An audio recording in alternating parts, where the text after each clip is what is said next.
sur l'ensemble des problèmes que vous avez évoqués. Je m'attarderai essentiellement sur le problème que je trouve le plus important, l'unité nationale. Vous avez parlé d'unité nationale. Maintenant, pour le dernier mandat du président de la République, n'est-il pas trop tard? Comme je l'ai déjà dit, vous avez raté le coche. Après la prière de Keïdi, les espoirs des exclus étaient très grands.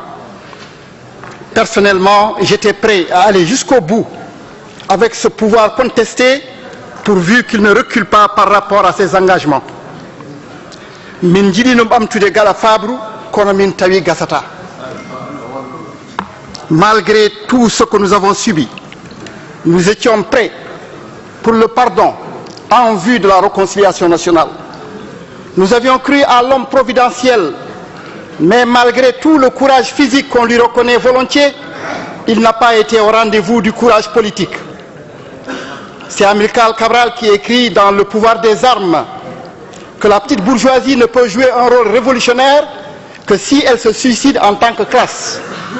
Votre État, Monsieur le Premier ministre, est resté ce qu'il a toujours été, celui d'une communauté dominante. Et pour qu'il puisse exercer la rupture systémique, il faut qu'il se suicide en tant que race ou ethnie. Aujourd'hui, le système est finalement clôturé.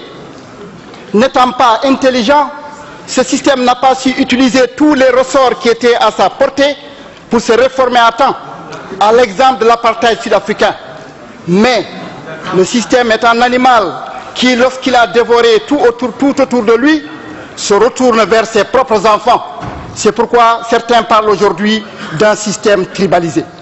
Monsieur le Premier ministre, celui qui vous parle a fêté l'indépendance du pays en 1960 à Bogué. 2 ans auparavant à Alleg, des négro-africains avaient demandé des garanties pour éviter ce qui nous arrive aujourd'hui.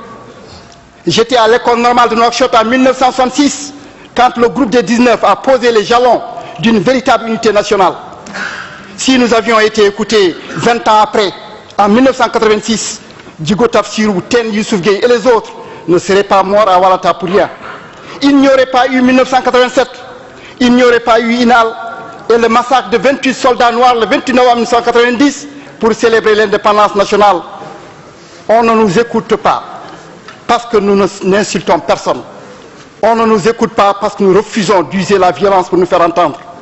À cause de ce manque de courage politique et l'attitude inconséquente et complice d'une certaine opposition qui ne s'oppose qu'au régime, mais pas au système, vous avez permis au système de se clôturer.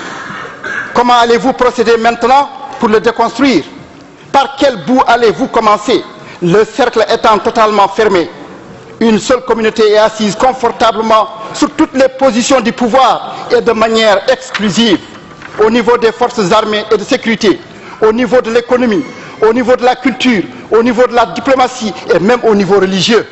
Pendant que les autres composantes nationales sont confinées dans des organisations politiques, syndicales et autres forums de la société civile dans des rôles revendicatifs pour amuser la galerie. Mais comme disent les Wolofs, nous tour. Maintenant que la biométrie a achevé l'œuvre génocidaire de Maouya Oussinamed Taya pour un enrôlement sélectif et que les écoles militaires préparent la relève de l'élite militaire de la classe dominante, tout le monde se lève aujourd'hui pour parler d'unité nationale parce que le président de la République l'a demandé. Très bien, mieux vaut tard que jamais. Pour notre part, nous avons déjà tout dit. C'est aux autres de répondre à la question: êtes-vous prêts à remettre en cause ce système esclavagiste, raciste et féodal? Êtes-vous prêts à partager le pouvoir politique?